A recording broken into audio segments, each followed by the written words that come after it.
This is Mark Cooper then ahead of Bradford away. Mark, you weren't happy about the defending on Tuesday. Putting that right, is that something that's down to you on the coaching field, or is it actually the players individually to have that desire that you spoke about? I think we work endlessly, tirelessly in terms of trying to defend crosses, which is what majority of goals come from at this level. And it comes down to, at the end of the day, players wanting to actually defend, wanting to actually mark their man in the box. So when that is the case, you've got to make sure you try and pick the right players to do that. And picking the right players, is Farrand Rawson in contention to be among those right players? Because obviously on the bench on Tuesday, but still hasn't played since the concussion. It's always a balance. They're all in the mix to play on Saturday. It's a balance. Sometimes you might say, well, this one's better on the ball than that one, but this one's better in the air. It's trying to find the right balance for the team. And obviously you have got a young squad as well. Is that something that you've just got to accept every so often, or is that sort of basics that you're not prepared to accept? I don't think you should accept it. And listen, we've got Matt Mills in the team. We've got Carl Winchester. We've got Dawson. So we have got a little bit of experience. Joe Mills. So we have got a little bit of experience in the team. We've got a lot of young lads around that, but there's no excuse for it. Presumably then, expecting a reaction from your players at a very tough place to go in Bradford. Yeah, well, of course. It's about reacting. When you've been beat, it's about reacting. Really great game for us to go. Great atmosphere, brilliant stadium. A team that's doing well. So it's one for us to look forward to. Do you feel that your players or your team has hit top form yet? I don't think any manager will tell you their team have hit top form yet at our level, and it takes a while when you've got new players to gel and be accustomed to each other on the pitch. But what we've done, we've given ourselves a start. So, and I suppose you're more likely to get it in patches in games, aren't you, rather than the full 90-minute performance? Yeah, as long as we get a good long patch. And listen, it's a defeat. It's one defeat in 5 games. So if we keep that going during the season, we won't be in a bad place. You've got a new goalkeeping coach in, Dan Connor. Yep. How important was it to get someone who sort of shares those same values of the football, if you like, starting from the goalkeeper at the back? It's more important that we get a goalkeeper that first and foremost, you can get the goalkeeper to keep the ball out of net. It's the first one. I think most modern day thinking goalkeeping coaches are not just goalkeeping coaches. They have an outfield thinking as well. So he's on board with what we're doing. It's nothing new to him. He's coached at Wigan. He's coached internationally, so it's nothing new for him. And they tend to take charge of set pieces as well. So it's not just working with the goalkeepers that they focus on. How important are they within the backroom setup? Very. Dan's work won't just be with the goalkeepers. Predominantly, of course, it's that. But he'll be helping me in terms of like you say, set pieces, outfield stuff as well.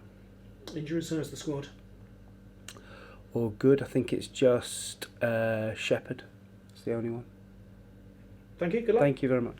Mark, if I'd said to you a season ago that your next 2 games were Bradford away, Bournemouth away, Yep. most people would have thought I was mad. I mean, it's incredible. It's great, yeah. I still think we're in a really good position. It's one game we've lost. We didn't play well. We dominated the second half without hurting the opposition again. So we know our weaknesses. We know what we need to do. We've been working now on that for 2 days, and we aim to put that right on Saturday. So early in the season, but there's only, I think, 4 or 5 teams that are still unbeaten in League 2, so it shows that it's just really, really early.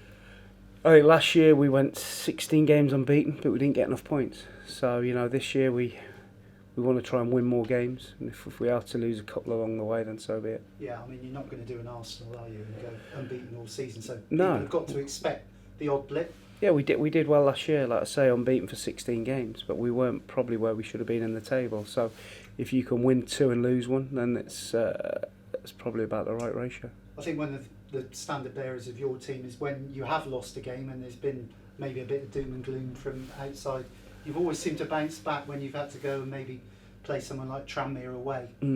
Oh, that's part of coaching, managing, is just trying to find a formula that gets you back on track, and you're always constantly thinking, and how can we get a reaction? What team am I going to pick? Do I leave the team the same and let them play it out? And how do we go to a team like Bradford and get a result? Yeah. Do you say to your players after Tuesday you give them that one? No, never give them it. No. They know that.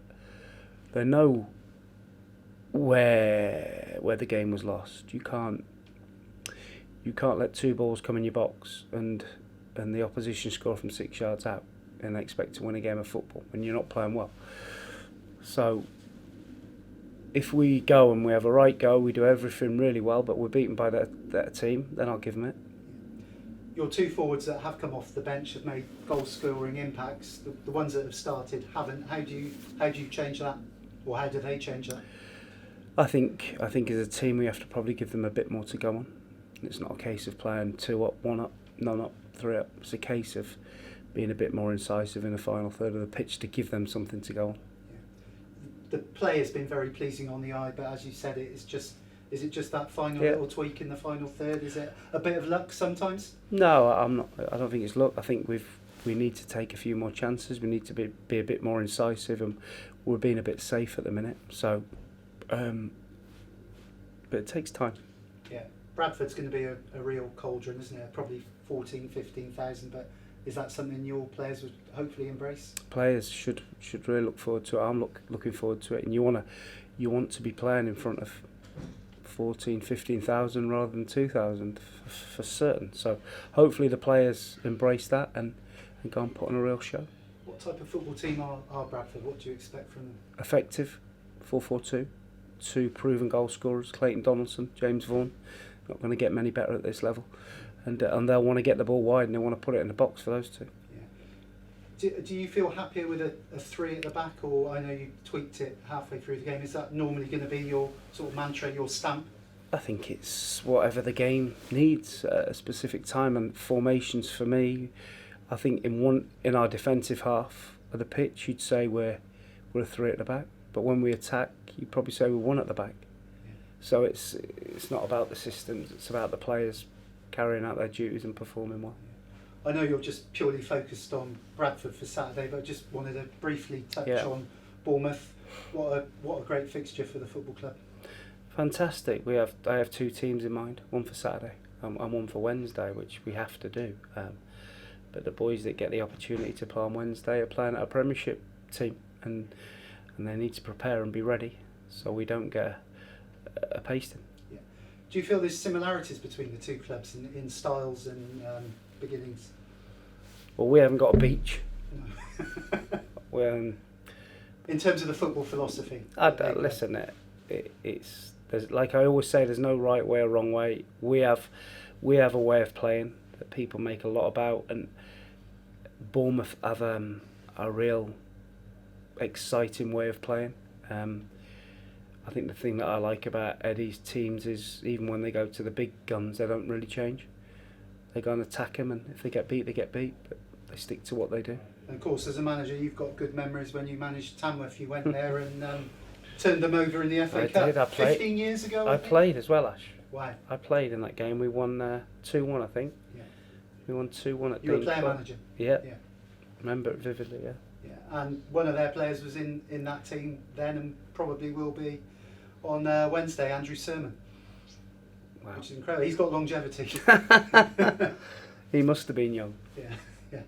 Finally, just one more from me. Any transfer ins or outs? Nothing imminent at the moment. We're trying to listen. We're exploring avenues in terms of the final third of the pitch, which we've spoke about for weeks, but at the moment, nothing doing. And you've got a little bit of time. September the 2nd, I think the window shuts. Yeah. So we have a bit of time.